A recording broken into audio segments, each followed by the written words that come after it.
लांग मार्च जरा असा डिज़ाइन किया हुआ मैं वो दोस्तें नाल शेयर करे ना उन्हें वाला जो मशावरत जो चीज़ा आसन असा लांग मार्च जरा सोचा है उन्हें तह कोई खास लिबास कोई चोला जिम्मे बागा सब गाल करने पान वो अगर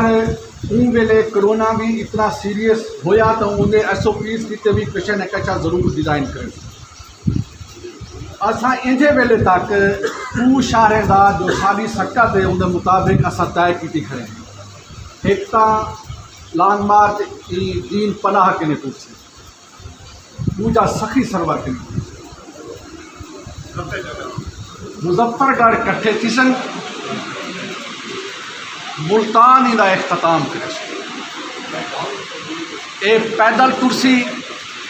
एक उड़ा डे लगे 15 डे लगे हर अड्डे ते हर स्टाफ के उत्ते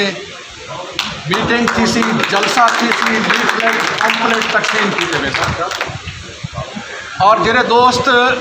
मुस्तकिल नहीं टुर सकते सारे कट्ठे एक तो काफिला है जरा मुस्तकिल टुरता रहे वैसे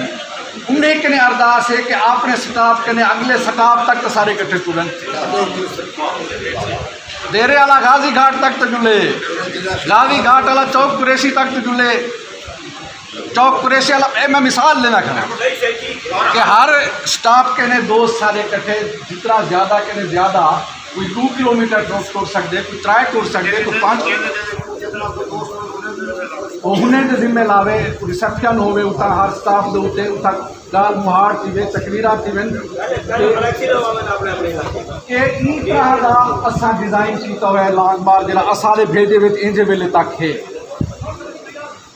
ते बाकी दोस्त भी हाँ असा को चेंजे करें कि को रसेसू असू दे विच करे सुना मिड अक्टूबर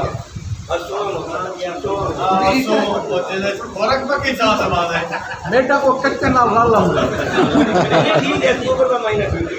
मिड अक्टूबर चलो तक नहीं अंग्रेजी समय क्या रेट कर पैदल चलना है 15 मजीद मीटिंग चोर थी ना सी कुछ कर सकते हैं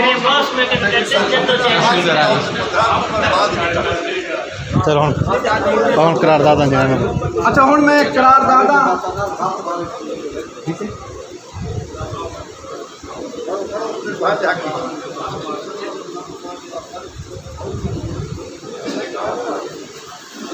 शरीफ को 25 जुलाई का टिकट हाँ 5 जुलाई को कम अज कम हर कस्बे हर शहर सरायकी वसेब दे इन्हें 3 साल के पूरे थी मन दे सरायकी सूबे की डिमांड थी होनी चाहिए कोई मुजाहरा कोई सड़क दे यौम सियाह मनाया प्रेस क्लब ने तमाम कस्बे ने प्रेस क्लब ने